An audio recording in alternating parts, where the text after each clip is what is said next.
Bonjour et bienvenue en direct sur le plateau de la quotidienne de Crimes et Faits divers. Chaque jour sur Énergie 12, je vous raconte des histoires vraies aussi fascinantes que bouleversantes. Et nous les décryptons avec nos experts et nos invités parce que la réalité sera toujours plus forte que la meilleure série télé. Voici le sommaire de ce nouveau numéro de Crimes et Faits divers.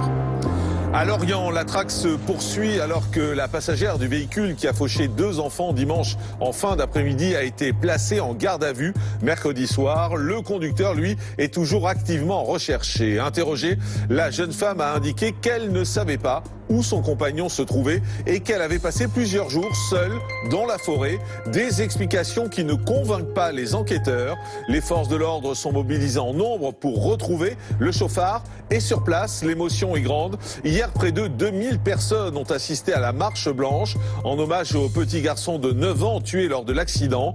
Son cousin de 7 ans et lui toujours dans un état grave. On fait le point en direct dans cette émission avec un policier. Dans un instant sur ce plateau, Noël va venir rendre hommage à sa nièce, assassinée le 18 octobre 2016 à Valenton, dans le Val-de-Marne. Aïssatou avait 21 ans et venait tout juste de commencer à travailler comme préparatrice de commandes dans un entrepôt. Jeune fille pétillante, elle était amatrice de danse et partageait cette passion avec ses amis. En fait, tout commence au début de l'année 2016 quand Noël, son oncle, dont elle est très proche depuis la mort de son père, constate qu'elle a des marques de coups derrière ses lunettes de soleil. Il s'inquiète et Aïssatou finit par lui avouer que son petit ami est violent. Poussé par son oncle, Aïssatou décide alors de mettre un terme à sa relation. Mais ce dernier ne le supporte pas et après 1 an et demi, Aïssatou est retrouvée dans une cage d'escalier de son immeuble par des voisins. Elle a été violemment battue, transportée en urgence à l'hôpital. Elle décédera 6 semaines plus tard. Une souffrance immense pour la famille de la jeune femme qui tente tant bien que mal de faire son deuil. Noël, son oncle, sera en direct. Philippe et son épouse Aimée sont retrouvés morts dans la cave de leur villa de Lunel dans l'Hérault. C'est leur femme de ménage qui découvre les premiers la trace de sang dans la maison quand elle vient prendre son service ce vendredi. Elle appelle alors immédiatement la police. Mais pourquoi ce meurtre a-t-il été commis? Pourrait-il s'agir d'un cambriolage qui a mal tourné? Les enquêteurs en doutent, ils sont rapidement persuadés que le meurtrier fait partie de l'entourage du couple, car il n'y a pas de traces d'effraction et aucun objet de valeur n'a disparu. Plus étonnant encore, une arme sans chargeur est retrouvée sur la table de la cuisine. Et quand les proches du couple sont entendus, un nom est sur toutes les lèvres, celui de Cédric, leur fils adoptif. Et dans le journal des faits divers de Marie Solis, nous vous parlerons de ce jeune homme de 23 ans qui a été attaqué chez lui par plusieurs hommes armés dans la nuit de mercredi à jeudi à Marseille. Il a préféré sauter par la fenêtre depuis le 7e étage et il est mort sur le coup. Et pour analyser avec nous ces histoires et répondre à toutes les questions que l'on se pose, nos experts de Crimes et Faits divers, la quotidienne, sont aujourd'hui Maître Arnaud Touati, avocat, bonjour. Bonjour Jean-Marc. Pour nous expliquer les procédures judiciaires, Stéphanie Germani, docteur en psychologie, bonjour. Bonjour Jean-Marc. Pour comprendre les rouages psychologiques de chacun. Et puis chaque jour, en fin d'émission, le droit de suite. Dans cette séquence, nous revenons sur les dossiers que nous avons traités ou qui ont fait la une de l'actualité pour vous donner les toutes dernières infos. C'est avec Charlotte Durand, spécialiste des faits divers et rédactrice en chef de cette émission. Bonjour Charlotte. Bonjour. Après plusieurs jours de cavale, la passagère du véhicule qui a fauché 2 enfants dimanche à Lorient, faisant un mort et un blessé grave, s'est donc rendue mercredi soir. On vous en parlait dès hier dans cette émission. Elle a été placée en garde à vue au commissariat de Lorient et interrogée. La jeune femme a indiqué avoir passé la nuit de dimanche dans la forêt avec son ex-petit ami, le conducteur du véhicule. D'après ses déclarations, ce dernier aurait ensuite pris la fuite au petit matin et elle serait restée seule dans la forêt pendant 2 jours. Mais ces explications ne convainquent pas les enquêteurs. Ils sont persuadés que les 2 fuyards ont en fait bénéficié de complicité durant leur cavale et que la jeune fille cherche à protéger son ancien compagnon. Sa garde à vue a d'ailleurs été prolongée et les enquêteurs espèrent bien la faire craquer. Poursuivie pour non-assistance à personne en danger, elle risque en effet 7 ans d'emprisonnement. Quant au chauffard, il risque 10 ans de prison pour homicide involontaire aggravé. D'importants moyens ont été déployés pour le retrouver et l'enquête avance. Mais en attendant, sur place, l'émotion est toujours aussi forte. Hier, près de 2000 personnes ont défilé dans les rues de Lorient à l'occasion de la marche blanche organisée en hommage au petit garçon de 9 ans décédé. Nous allons y revenir dans un instant, mais tout d'abord, retour sur les événements de ces dernières 24 heures. 3 jours après le drame de Lorient, la passagère du chauffard a décidé de se livrer à la justice. La jeune femme, dont le visage avait été diffusé via cet appel à témoins, se savait recherchée. Selon les premiers éléments de l'enquête, elle aurait sonné hier soir au hasard à la porte de cette maison située à Caudan, dans la banlieue de Lorient, parce qu'il y avait de la lumière, et aurait demandé qu'on prévienne la police. C'est ce qu'a indiqué cet après-midi Laureline Perfit, la procureure de la République de Lorient. Celle-ci, comme vous le savez, a été interpellée et placée en garde à vue par les effectifs de police hier soir, donc 12 juin, à 23h35, pour des faits, elle, qualifiés de non-assistance à personne en danger de mineurs de moins de 15 ans, après qu'elle se soit rendue au domicile d'un particulier qu'elle ne connaissait pas, dans des conditions qui, aujourd'hui, restent à éclaircir. Le chauffeur du véhicule, toujours en fuite, est activement recherché. Sa passagère a affirmé aux enquêteurs ne pas savoir où il se cache. Durant les premières heures de sa garde à vue, la jeune femme était assistée de cette avocate, maître Christine Bergeron-Kerspern. Elle m'est apparue fatiguée, stressée, interrogative, à l'idée de savoir ce qui allait se passer, combien de temps allait durer la mesure. C'est essentiellement sur ce genre de questionnement que nous avons échangé. Cet après-midi, une marche blanche a réuni plusieurs centaines de personnes à Lorient. On ne peut pas enlever la vie d'un enfant. Moi-même, j'ai des enfants, j'ai 5 enfants, on peut pas enlever la vie d'un enfant de 10 ans comme ça. En tête du cortège, de nombreux enfants qui connaissaient les 2 victimes. C'était mon ami, Williamine. Tu penses à lui? Oui. Je le connais. Il est dans mon école, dans ma classe. C'est pour ça que tu es venu ce matin? Oui. La garde à vue de la jeune femme pourrait être prolongée. Elle encourt jusqu'à 7 ans de prison. Le chauffeur du véhicule, lui, encourt 10 ans de prison pour homicide involontaire aggravé. Retour en direct sur le plateau de la quotidienne de Crime et Faits divers. Denis Jacob, bonjour. Bonjour. Merci de nous avoir rejoints. Vous êtes secrétaire général du syndicat Alternative Police et on va parler avec vous de la façon dont la police travaille pour organiser cette traque. Auparavant, avec vous, Charlotte Durand, je voudrais qu'on donne quelques informations sur ce qui se passe exactement parce qu'on disait tout à l'heure que les forces de l'ordre ne croyaient pas à la version donnée par cette jeune fille. D'abord, pourquoi est-ce qu'elle a décidé de se rendre? En fait, elle aurait totalement perdu pied en apprenant la mort de l'un des 2 garçonnets qui a été fauché par la voiture. Elle aurait décidé de mettre fin à sa cavale. Devant les enquêteurs qui l'interrogent, elle serait apparue complètement perdue et accablée. Et pourquoi les enquêteurs, justement, ne croient pas à son récit? Alors la police aurait du mal à croire en la version de la jeune femme car elle ne serait pas dans un état de saleté comme quelqu'un qui a passé plusieurs nuits à la Belle Étoile dans la forêt. Selon une source proche du dossier, son récit serait rempli d'incohérences et elle se comporterait comme la femme d'un voyou sans se rendre vraiment compte des conséquences de son attitude. Denis Jacob, c'est vrai que la traque se poursuit à l'heure qu'il est. Je suis un peu surpris de voir que quelqu'un arrive avec sa photo qui est partout dans les médias, qui est diffusée partout, qui arrive à se cacher et à ne pas être repéré. C'est quand même assez rare. Je pense aux alertes enlèvement, par exemple. En général, quand elles sont diffusées en 2 heures, 3 heures, 4 heures, maximum 12 heures, la personne est tout de suite retrouvée et identifiée. Là, ça paraît très long quand même, non? Alors, c'est long, oui et non. On n'est pas dans le même cas de figure qu'une alerte enlèvement où c'est une personne qui, souvent proche de la famille, le père, la mère, qui prend un enfant et qui n'est pas quelqu'un d'habitué à ce genre de comportement. Là, on a quand même affaire à un délinquant notoire qui est déjà connu des services de police depuis plusieurs années, qui est connu aussi dans le cadre de trafic et d'utilisation d'usage de stupéfiants. Donc, c'est quelqu'un qui doit avoir des pieds-à-terre, des lieux habituels qui lui sont propres et qui s'est certainement réfugié dans l'un d'entre eux. Donc c'est pas long. C'est vrai que nous, policiers, plus on va vite dans l'enquête par recoupement d'informations et plus vite on a la possibilité de localiser l'individu. Mais c'est pas parce que c'est long qu'on ne va pas l'interpeller. Et c'est pas parce que c'est long qu'il n'y a pas d'éléments qui sont en possession des forces de l'ordre aussi. Ah mais complètement. Le but de l'enquête, c'est de recouper toutes les informations que l'on a pu avoir. Il y a une procédure policière dans ce type d'enquête qui consiste à entendre d'entendre la famille, les proches, les amis, de faire une enquête de voisinage, de voir les liens qu'il avait dans le cadre de sa délinquance, donc dans le milieu de la drogue, les liens qu'il peut avoir avec peut-être des revendeurs, des dealers, avec des individus qui sont mêlés à ce type de trafic, de recenser les lieux qu'il était habitué à fréquenter, de recouper également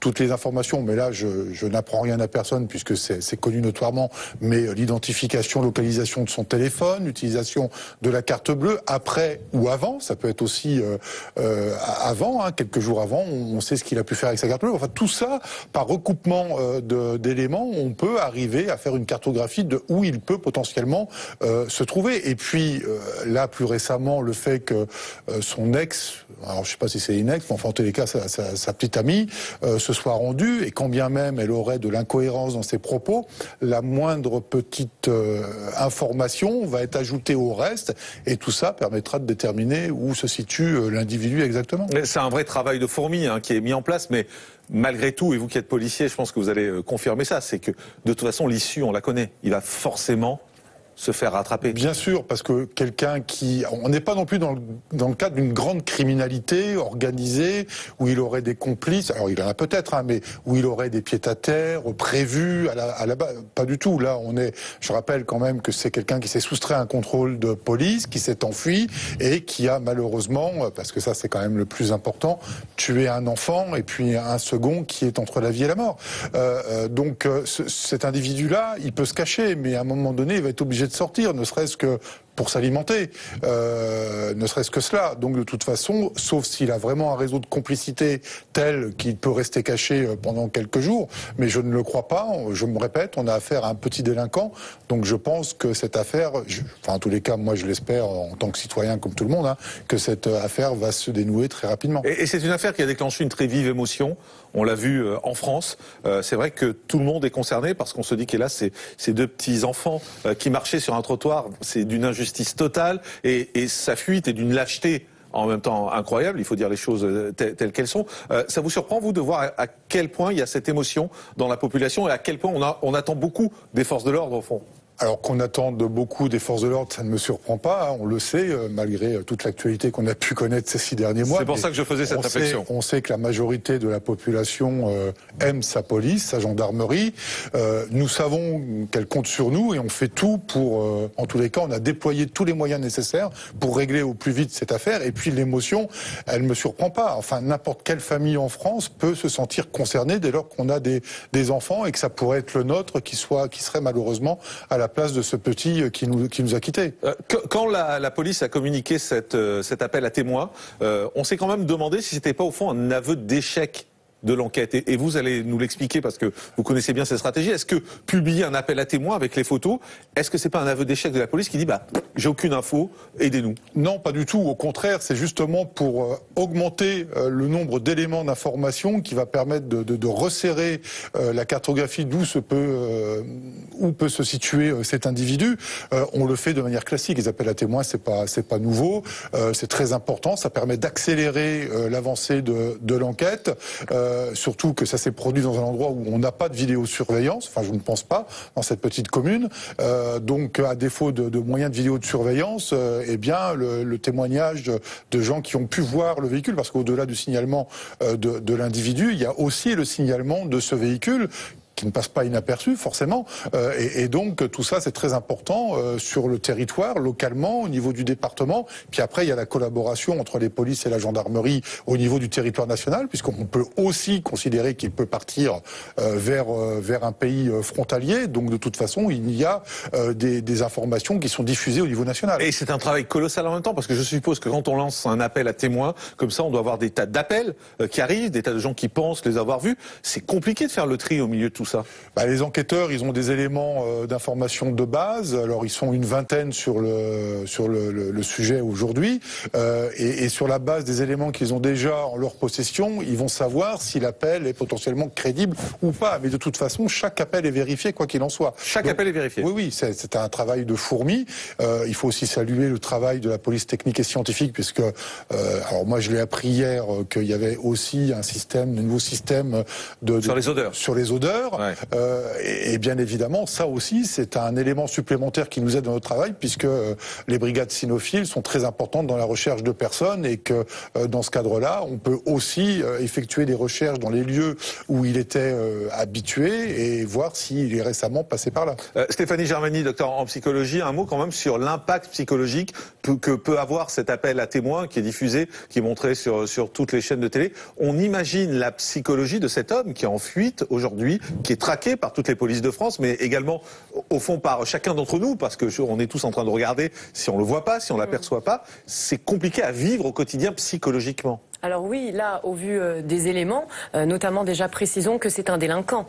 Entre un délinquant et un tueur d'enfants, il y a quand même un espace. Fossé, un espace, exactement. Donc ce qui sous-entend que là, il doit faire face à des angoisses plus que massives. C'est-à-dire déjà, toutes les personnes qui sont en cavale ont un état d'anxiété, avec donc des troubles du sommeil, beaucoup d'insomnie, des défenses paranoïaques, dans le sens chaque regard qui scrute, potentiellement peut-être une personne qui va nous dénoncer. Même les amis que l'on a, on n'est pas certain qu'un de l'entourage puisse dénoncer. Donc si vous voulez, forcément, il est dans un état de fragilité, déjà avec le peu de sommeil qu'il doit entretenir et effectivement les angoisses massives, mais en plus de ça, il doit faire face à un réel, c'est-à-dire être délinquant et assumer d'être un bandit. Pour certains, narcissiquement, c'est valorisant, mais là, il doit faire face à une autre étiquette qui est tueur d'enfants. Donc là, forcément, au niveau psychique, l'angoisse doit être quand même à son maximum. Denis Jacob, secrétaire général du syndicat Alternative Police, une dernière question. Alors même si c'est un peu compliqué, mais on est quoi sur une question d'heures, de jours, selon vous? Ça, c'est impossible à dire. Ça peut durer encore plusieurs jours, cette traque? Oui, ça peut durer plusieurs jours. Moi, je suis pas dans le secret de l'enquête, donc non, parce que certains spécialistes disaient en 48 heures, ça va être réglé. Écoutez, si le procureur est intervenu hier soir, alors que c'est une affaire qui est en cours depuis maintenant 3 à 4 jours, on peut peut-être considérer qu'on n'est pas loin du dénouement. Mais ça, il n'y a que les enquêteurs qui le savent et je ne vais pas préjuger de l'enquête qui est en cours et puis faire des pronostics qui pourraient laisser espérer, notamment à la famille, qu'on est sur le point d'interpeller l'individu alors qu'on n'est peut-être pas encore dans ce stade-là. Et l'idéal serait bien évidemment qu'ils se rendent. Bien sûr. Aujourd'hui en particulier, puisque vous parliez de la famille, on pense à la douleur de cette famille qui non seulement a perdu un enfant, à l'autre famille qui a un enfant qui est dans un état grave et qui aujourd'hui en plus est en train d'attendre que cet homme qui s'est rendu coupable de ce terrible drame se rende. Je pense que ça soulagerait tout le monde, effectivement, qui se rende. Je pense aussi. Merci beaucoup, Denis Jacob. Merci d'avoir été en direct avec nous sur ce plateau. C'est à Valenton, en région parisienne, qu'Aïssatou grandit avec sa famille. Enfant joyeuse, elle doit malheureusement faire face au décès de son papa lorsqu'elle a 3 ans. Alors, toute la famille se réunit à ses côtés. Un lien particulier se noue avec son oncle, Noël, qui est là pour elle au quotidien. À l'adolescence, Aïssatou est très sociable. Elle partage sa passion pour la danse avec ses amis. Et en 2016, après ses études, elle décroche son premier emploi dans un entrepôt en tant que préparatrice de commandes. Et depuis quelque temps, elle fréquente un garçon que nous appellerons Karl. Lui a 1 an de moins qu'elle et ne travaille pas. Mais rapidement, Noël découvre que ce jeune homme est violent avec sa nièce et que c'est habituel. Il tente alors de dialoguer avec ce jeune homme, mais c'est un échec. Alors, sur les conseils de son oncle, Aïssatou met un terme à sa relation avec Karl. Elle va même signaler à la police les faits dont elle est victime, mais cela ne suffira pas pour la sauver. Le 18 septembre 2016, elle est retrouvée inconsciente avec une plaie sur la tempe dans une cage d'escalier. La jeune femme ne survivra pas à ses blessures. Elle décède après 6 semaines de coma. Alors avant de recevoir Noël en direct sur ce plateau dans un instant, retour sur les mois qui ont précédé ce terrible drame. Nous sommes à Valenton, en région parisienne. C'est dans cette ville que grandit Aïssatou, entourée de ses 3 frères et sœurs. Mais dès l'âge de 3 ans, la fillette est frappée par un drame. Son père décède des suites d'une maladie. Dès lors, Aïssatou sera élevée par sa famille maternelle et notamment par son oncle, Noël, qui fait office de pilier pour la fillette. En grandissant, Aïssatou devient une jeune fille très sociable, passionnée par la danse. En 2016, elle a 21 ans et vient tout juste de rentrer dans la vie active en tant que préparatrice de commandes dans un entrepôt. Elle vit toujours chez sa maman et depuis quelque temps, la jeune fille fréquente un garçon que nous appellerons Karl. Il a 20 ans et ne travaille pas. Mais rapidement, son entourage constate avec effroi des traces de violence. Un soir, Noël remarque qu'Aïssatou porte des lunettes de soleil dans l'appartement. Et la jeune fille finit par se confier à son oncle. Karl, jaloux, possessif et violent, lui ferait subir un véritable calvaire. Bien décidé à intervenir, Noël se présente en bas de l'immeuble du jeune homme avec un membre de sa famille. La mère de Karl se serait alors précipitée dans la rue, suivie d'un pitbull, en hurlant et en insultant Noël. Ce dernier rebrousse alors chemin et de retour chez lui, il implore Aïssatou de couper tout contact avec son agresseur présumé. Aïssatou s'exécute et elle décide également de porter plainte et dépose des mains courantes contre Karl qui ne cesse de la harceler. L'homme ne supporte pas la rupture. Mais devant la police, Aïssatou revient parfois sur ses déclarations par peur de représailles. Jusqu'à ce 18 septembre 2016. Cela fait plus d'un an que Aïssatou a rompu avec Karl. Au petit matin, des voisins alertés par du bruit découvrent le corps ensanglanté de la jeune femme au 3e étage de son immeuble. Aïssatou est inconsciente, elle a une plaie ouverte à la tempe et souffre d'un traumatisme crânien. La jeune femme est transportée en urgence à l'hôpital. Plongée dans le coma, elle décédera le 30 octobre.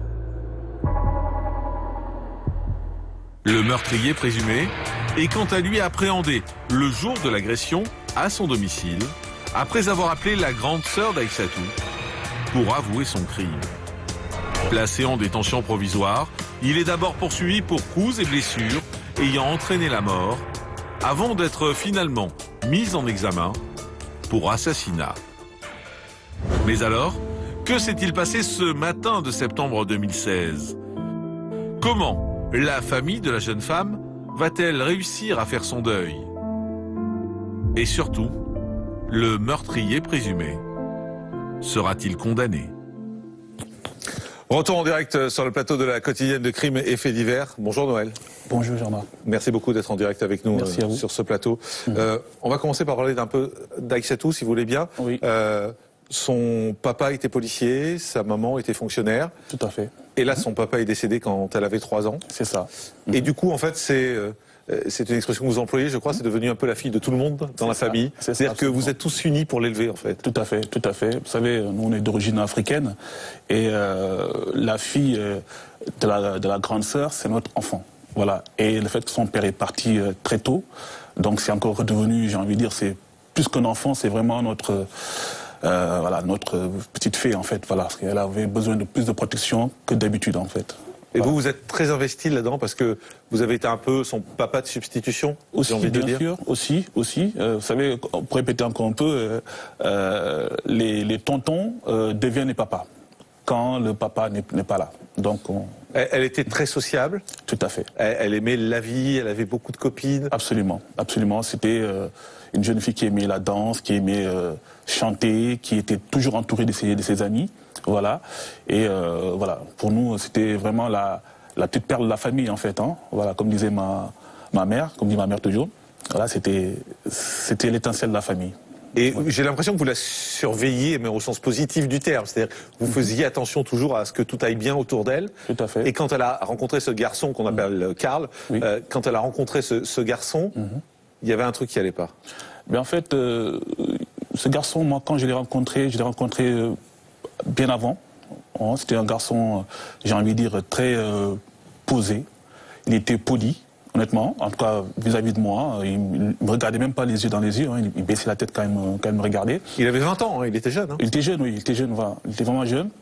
Et par rapport à ce qui s'est passé, les tensions avec ma nièce, j'ai revu un garçon qui a changé, aussi bien physiquement que je pense psychologiquement, en fait. Voilà. La première fois que vous êtes aperçu que quelque chose n'allait pas, c'est parce qu'elle avait des lunettes de soleil. C'est ça, c'est ça. Imaginez. Expliquez-nous ce qui s'est passé ce jour-là. Imaginez, je revenais de vacances. j'arrive chez ma sœur, parce que j'aime bien squatter chez ma sœur, parce qu'elle fait de bons plats. Donc j'arrive, il était 20h, 21h, hein, donc très tard le soir, et je viens, je dis bonjour à tout le monde, et je vois ma nièce qui passe derrière moi, furtivement, bonjour tonton. Bon, en général, elle m'accueille, elle me fait la bise, tout ça, et elle passe derrière moi avec des lunettes de soleil. Bon, je dis bonjour, et je me dis, qu'est-ce que ça passe? Je vois qu'il y a un froid. Bon, les langues ne sont pas déliées tout de suite. Donc il y avait un ami qui était là, et donc il me dit, tiens, Noël, viens, je vais te parler. Je dis, ok, on va dans le balcon. Il me dit, mais tu sais que ta nièce, elle s'est fait violenter, elle s'est fait frapper par son petit ami. J'ai dit, ah bon? Donc je repars tout de suite dans la chambre de ma nièce, je la vois, elle était avec ses amis, donc je l'invite à sortir. Et je lui dis, mais déjà, c'est quoi les lunettes de soleil que je vois sous tes yeux? Et donc elle l'enlève, et je vois qu'elle a, voilà, elle a un cocard et des yeux baillants. Voilà, c'est dans l'œil gauche, je me souviens. Et elle a été gênée de me dire que c'est son petit ami qui lui a fait ça. Et donc sur le coup, je lui dis, écoute, on va pas laisser les choses se faire comme ça, on va se rendre chez ton petit ami, et on va le rencontrer, et on va lui dire de ne plus faire ça, quoi, en fait, voilà. Et c'est comme ça que je suis parti avec ma nièce et ses deux amis qui étaient là avec elle, mon beau-frère et un ami, on était 6 dans la voiture, vous imaginez, et on est parti pour rencontrer ce garçon. Et là, qu'est-ce qui se passe? Alors, comme dans l'émission, voilà, on arrive devant le bâtiment, on voit le beau-frère de ce garçon, le beau-père, pardon, de ce garçon, qui nous dit, bon, le garçon, il est en haut, mais attendez, je vais l'appeler. On monte 2-3 escaliers, et on voit la mère de ce garçon qui descend,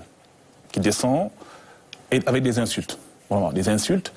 Elle me disait, oui, mais votre fille, elle fréquente. J'ai dit à votre fille de ne pas fréquenter mon fils, etc. Elle insultait ma nièce, moi aussi, et bien sûr ma sœur. Et dans les secondes qui ont suivi, il y a un bulldog, voilà, un pitbull, qui descend en trombe dans les escaliers. Alors, je me dis, qu'est-ce qui se passe? Et dans la seconde encore, c'est comme dans un film, hein, c'est incroyable. Tout s'enchaîne. Tout s'enchaîne. Il y a des garçons qui rentrent, une dizaine de garçons à peu près, entre 15 et 17 ans, voilà, grosso modo. Bon, je me dis, ok, il y a la maman qui insulte, il y a les chiens qui déboulent, il y a des jeunes des quartiers qui sont là autour de moi. Qu'est-ce qui se passe? Je vois les jeunes qui commencent à être menaçants. J'ai dit, ok, moi je suis éducateur spécialisé, donc j'ai l'habitude de vous êtes éducateur spécialisé, oui, il faut le dire, parce que c'est vrai que c'est important, donc vous savez normalement parler avec ces jeunes, voilà, et avec ces gens-là, oui. Voilà, donc j'ai su parler avec eux, donc ils sont retenus, ils savaient avec qui un peu ils avaient affaire, et ils ont reculé légèrement, et c'est là qu'après le tueur présumé criait des choses inaudibles. Franchement, hein, j'ai rien compris de ce qu'il disait. Il criait, mais il n'osait pas descendre. Voilà, donc ces garçons étaient là, sa mère elle est remontée, le chien était là autour, voilà. Et je me suis dit, bon, il y a un temps pour tout, quoi. Hein. Il y a un temps pour être présent, essayer de négocier, de dialoguer. Il y a un temps pour partir. Pour éviter le suraccident. Ouais. Et ce qui s'est passé, j'ai dit, bon, ok, nous, on va y aller. Parce que là, je pense que c'était pas le moment pour bien parler. Vous êtes parti, il y a eu plusieurs incidents ensuite dans les semaines et les mois qui ont suivi, et puis finalement, Aïssatou vous a écouté, oui. Elle a quitté ce jeune homme, c'est ça. Et on aurait pu penser que les choses allaient s'arrêter là, absolument, au fond, mais il a continué à la harceler, tout à fait. Il a continué à être très présent. Tout à fait, oui. Elle est allée porter plainte quand même, enfin, elle a fait des mains courantes à plusieurs reprises. Bien sûr, hein, elle a porté plainte à plusieurs reprises, des mains courantes. Bon, il y a des choses que j'ai su après, quand j'ai rencontré les officiers de police lors de l'enquête, qui me disaient, bon, que j'ai compris après le syndrome de Stockholm, en fait, que ma nièce portait une plainte, le lendemain ou le surlendemain, elle a retiré. Voilà, et bon, ce que je disais très souvent, mais au moins une plainte doit arriver au niveau du procureur, où il doit y avoir un suivi. Donc si à chaque fois elle porte une plainte, il n'y a rien qui est fait derrière, il ne faut pas s'attendre que plus tard, malheureusement, le drame arrive. Mais ça prend du temps, et là ça va mettre Arnaud Touati, c'est vrai que les plaintes, hélas, ça prend du temps. Ça prend du temps. En général, c'est 2-3 mois pour que ce soit analysé par le procureur de la République et pour qu'il y ait une suite favorable ou défavorable. Et si elle n'est pas favorable, à ce moment-là, il faut faire une plainte avec constitution de partie civile. Donc c'est vrai que si elle retirait sa plainte assez rapidement après l'avoir déposée, c'est certain que probablement le procureur de la République n'en a jamais eu vent. Écho. Et puis le 18 septembre 2016, c'est le jour du drame. Parce que ce jour-là, on va retrouver Aïssatou. On va la retrouver en bas des escaliers. Tout à fait, tout à fait. Comment vous la prenez, vous? Alors moi, je l'ai appris tard. Je l'ai appris, je suis rentré du travail, il était 18h, je me suis endormi, voilà, je l'ai appris à 21h. Un coup de fil? Oui, un coup de fil, même pas, un message de mon grand frère qui me dit, tu es au courant de ce qui se passe? Aïssatou, je lui dis non, qu'est-ce qui se passe? Il me dit, mais elle est à l'hôpital, elle s'est fait agresser par son petit ami. Donc je le suis, il était dans les coups de 20h, 21h. Aïssatou s'est fait agresser, c'était le matin, 6h du matin, parce qu'elle revenait d'une crémaillère. Donc elle arrive, ce garçon l'attendait. C'était pas la première fois qu'il l'attendait en bas de chez elle. Et donc il l'a attendu, et voilà, donc on ne sait pas aujourd'hui. Ma nièce s'est retrouvée au 3e étage. Donc voilà, certainement, bon... elle va être transportée à l'hôpital. C'est ça. 6 semaines de coma. Absolument. Voilà. Et vous, pendant ce temps-là, qu'est-ce que vous avez en tête? Vous avez de la haine, de la colère? Vous avez envie d'aller voir ce jeune homme même si vous êtes éducateur spécialisé et vous prenez justement le dialogue, etc. Mais quand ça touche à ce point-là... Soyons clairs. Moi, le jour quand on a attrapé ce garçon, le même jour, honnêtement, je m'en suis un peu voulu en premier lieu. Je me dis, mais j'étais une fois chez lui, je l'ai revu une deuxième fois, j'ai couru derrière lui, ça n'a pas suffi. Je me dis, mais franchement, si les choses étaient à refaire, j'aurais aimé, c'est dur à dire, hein, mais j'aurais aimé, moi, avoir sa peau, avant qu'il ait la peau de ma nièce. C'est sûr. Voilà, pour parler franc, c'était pas que de la colère, parce que la colère c'est encore peu, c'était plus que la haine. Par contre, on peut pas dire ça, on peut pas dire que... Voilà. On a envie de tuer quelqu'un, voilà, c'est quelque chose qu'on peut pas dire, mais je comprends ce que vous voulez dire. Vous voulez dire, ça aurait pu éviter ce drame, c'est ça, absolument, ce que vous voulez dire. Absolument, absolument. C'était un sentiment, je pense, humain, vraiment, parce que lorsqu'on tue son enfant, on a envie... voilà, le monde s'écroule en fait. Hein. On se dit, mais voilà, une fois j'ai essayé, j'ai repoussé une fois, j'ai repoussé 2 fois, la 3e fois, j'étais pas là. J'étais pas là.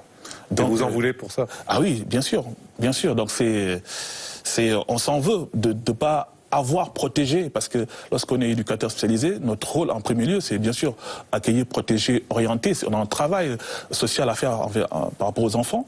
Et lorsque c'est son enfant, on a envie d'être encore beaucoup plus protecteur. Et bon, je ne dis pas que je ne l'ai pas été, hein, je l'ai été bien sûr, mais on se dit, mais finalement pas assez, peut-être pas assez. À part qu'on ne réécrit pas l'histoire, hélas. On ne réécrit pas l'histoire. Et qu'on peut juste avoir des regrets. Et des fois, ça fait mal aussi d'avoir des regrets, surtout quand 6 semaines après le coma, elle est décédée. C'est ça. C'était difficile parce que... Et ce jour-là, c'était compliqué. C'est très compliqué. Bon, parce qu'après, les médecins nous ont vraiment fait croire que...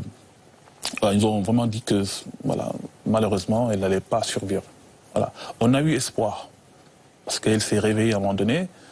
Ça a duré 2-3 jours. Elle s'est réveillée, en tout cas, voilà. Elle était, j'ai envie de dire, elle était vivante, on va dire. Hein. Elle bougeait, nous embrassait même, voilà. Elle a même appelé une fois le nom de sa grande sœur Fatou. Elle a parlé en parenthèse, je pense qu'elle a essayé, en tout cas. Et vous avez cru à ce moment-là? On a cru. Qu'elle était sauvée? On a cru. On savait que même si elle revenait un peu en parenthèse à la vie, elle allait être handicapée moteur très très fort. Mais quoi qu'il en soit, on acceptait. Parce que quoi qu'il en soit, c'est notre enfant. Voilà. Mais malheureusement, bon, voilà, les 72 heures qui ont suivi après... elle a replongé. Oui, elle a replongé. Voilà. Donc, et quand vous avez appris qu'elle était décédée? Très difficile. Très difficile. Très très difficile. C'est... Je sais pas quoi dire, je trouve pas les mots, quoi. Voilà. On avait mal. Voilà. C'est un mal profond, vous imaginez. Ses amis, elle avait de nombreux amis, donc c'est là que je me suis rendu compte que ma nièce avait vraiment beaucoup d'amis. Et c'était difficile. aussi bien la famille que les amis. Alors que vous êtes dans l'attente du procès de Karl, les choses vont pas s'arrêter là. Parce que vous avez été victime de la perversion de ce jeune homme qui a été arrêté. Et même derrière les barreaux, il a pris plaisir à vous narguer via les réseaux sociaux notamment. Il va diffuser, écoutez bien, des photos d'Aïssatou. Il va harceler également des amis de votre nièce. À Valenton, les proches d'Aïssatou tentent tant bien que mal de faire leur deuil. En garde à vue, Karl aurait raconté que la nuit du drame, il attendait que Aïssatou rentre d'une fête au petit matin pour la tabasser. Il n'aurait pas supporté qu'elle refuse de le voir depuis plus d'1 an. Mais les proches de la jeune femme sont en colère. Karl était bien connu de la justice. À seulement 20 ans, il avait déjà été condamné pour des faits de violence. En 2014, le jeune homme avait même échappé à son escorte policière au tribunal de Créteil, où il devait être jugé pour des caillassages et des menaces de mort à l'encontre des policiers. Il se présentait alors comme le fils non reconnu d'Antonio Ferrara, ce braqueur rendu célèbre par sa spectaculaire évasion de la prison de Fresnes en 2003. Et le cauchemar continue pour les proches d'Aïssatou. Alors que Karl est incarcéré à la prison de Fresnes, dans l'attente de son procès, il les aurait harcelés depuis sa cellule. Karl aurait notamment publié, sans retenue, des photos d'Aïssatou sur son propre compte Facebook. Il aurait également menacé des amis proches de la jeune femme et n'aurait pas hésité à insulter la juge d'instruction dans des messages sur les réseaux sociaux. Alors, le 11 août 2017, Noël porte plainte pour harcèlement moral et menaces. Noël et ses proches exigent que ses publications soient effacées et que le téléphone portable du prévenu lui soit retiré. Depuis, la famille d'Aïssatou n'a plus jamais été contactée par Karl. Retour en direct sur le plateau de la quotidienne de Crimes et Faits divers avec Noël qui est l'oncle d'Aïssatou. Noël, on a presque l'impression que c'est une double peine. Bien sûr. Moi j'ai envie de dire, nous on est condamnés à vie quoi. On perd une nièce, on perd un enfant, une sœur, une amie, une collègue, on est déjà condamné à vie. On n'a pas fait notre deuil, on n'a même pas eu le temps, honnêtement. Et là, les amis, notre nièce, la grande sœur d'Aïssatou, reçoivent des messages. Des messages, des photos, du criminel aussi. Depuis sa prison, pour être très clair. Depuis sa prison. Il envoie ça depuis sa cellule. Bien sûr, depuis sa cellule, donc avec des mots, des insultes, des menaces, aussi bien pour la juge, enfin le juge d'instruction, que pour les amis. Vous imaginez, ces photos, je les ai reçues de ma nièce, donc la grande sœur d'Aïssatou qui s'appelle Fatou. Imaginez, elle n'avait même pas les mots en fait. Voilà, elle n'avait même pas les mots. Déjà, la peur, on se dit, mais comment aujourd'hui en France, donc dans un pays civilisé, on met quelqu'un qui, même si c'est présumé, qui tue une personne, qui soit en prison, qui est encore dans les réseaux sociaux, qui trouve le moyen de contacter. Donc, ça paraît hallucinant. C'était hallucinant. Juste, Maître Arnaud Touati, quand même, vous êtes d'accord avec moi que l'histoire, elle est hallucinante. C'est-à-dire que ce garçon, présumé innocent certes, mais qui est en prison, depuis sa cellule, il envoie des messages à la famille de sa victime. De toute façon, présumé innocent ou pas, il est en prison, il doit absolument pas avoir accès à un téléphone portable, c'est clair, et encore moins une connexion Internet. Donc il n'y a pas de débat sur cette question, donc c'est effectivement assez invraisemblable. Et l'acte en plus, enfin, d'envoyer des photos à la famille, il y a presque une volonté de torture. Ah, il y a clairement une volonté de nuire. Enfin, c'est évident, de toute façon. C'est ça. Donc dans les réseaux sociaux, vu le profil de la personne, certes présumée innocente, mais manifestement, si les faits sont avérés, on a compris un petit peu la psychologie de cette personne-là. Après, juste pour la précision, dans les prisons, pour justement essayer de contraindre un petit peu une situation qui est complexe, le gouvernement a décidé qu'à partir de 2020, il y aurait accès à une ligne fixe téléphonique pour les détenus, qui serait limitée dans le temps, pour éviter justement qu'ils puissent utiliser les téléphones portables comme ils le font maintenant. Ça va les empêcher d'utiliser les téléphones portables dans les cellules. Stéphanie Germani, vous êtes docteur en psychologie, et vous êtes souvent dans les prisons, vous êtes souvent à la rencontre des détenus, donc c'est un univers carcéral que vous connaissez très bien. il y a beaucoup de téléphones dans les prisons. Oui. Alors même l'idée en fait qu'il y ait un téléphone, comme il sera sur écoute, ça n'empêchera pas de toutes les manières les incarcérés de faire en sorte de trafiquer tout un mode de communication, alors téléphone, WhatsApp, Facebook. Hein. Mais qu'est-ce que ça dit de la psychologie de ce garçon qui prend la peine quand même d'envoyer ses photos à la famille? Je parlais de torture tout à l'heure, et vraiment c'est un mot, je veux maintenir ce mot parce que celui de Maître Touati était plus léger, mais moi je trouve que c'est vraiment de la torture. Alors c'est de la torture, et on pourrait mettre quand même l'hypothèse quand même d'une psychopathie avérée, c'est-à-dire que l'autre n'existe pas, il n'a pas de capacité d'empathie vis-à-vis en fait de la famille des victimes, mais en plus de ça, c'est quand même assez agressif et haineux de laisser supposer que le décès de la victime est comme un trophée, c'est-à-dire qu'il utilise un petit peu cette situation pour se glorifier et presque être dans une toute-puissance sans limite. Noël, aujourd'hui, votre famille a réussi à se reconstruire? Pas vraiment, parce que j'ai envie de dire, c'est difficile. Là, pour l'instant, on est dans l'attente du procès. Donc ma sœur, elle a déménagé, elle ne peut plus rester dans la ville, parce que la famille du criminel habite à quelques pas très loin. Donc l'insécurité était là, parce que suite aux menaces via les réseaux sociaux, sur Snap, sur Facebook et autres, il a continué. Avant que... on a attendu longtemps aussi, hein. Donc on a fait comment on appelle ça, une surchange, je sais plus, aidez-moi. Dites-moi, je ne sais pas ce que vous voulez dire. Surchange.org. Une pétition. Voilà. J'ai fait une pétition sur change.org, donc ça a mis du temps. Ouais. Ça a reçu à peu près 30 000 personnes qui ont signé. Donc ça a quand même mis du temps avant que les choses s'arrêtent. Ça, je tiens bien à le préciser. Les choses se sont arrêtées, mais malgré tout, voilà, il y a ces actes qui sont compliqués, et le traumatisme est là, on le comprend. Merci beaucoup, Noël, merci d'avoir été avec nous, et puis bon courage pour la suite, parce qu'il y a une autre épreuve, et on le sait régulièrement, c'est le procès, qui va être aussi à nouveau une épreuve pour votre famille, parce qu'il va falloir se replonger dans cette horreur. Merci. Merci pour d'avoir été avec nous. En direct sur ce plateau. Dans Crime et Faits divers, la quotidienne, je vais maintenant revenir sur un double meurtre particulièrement barbare qui s'est produit à Lunel, près de Montpellier. Le 15 décembre 2000, la femme de ménage des époux Naré découvre les cadavres de ses employeurs dans la cave de la villa, et c'est le fils adoptif de ce couple qui est soupçonné. On y revient dans un instant. À tout de suite, en direct sur Énergie 12.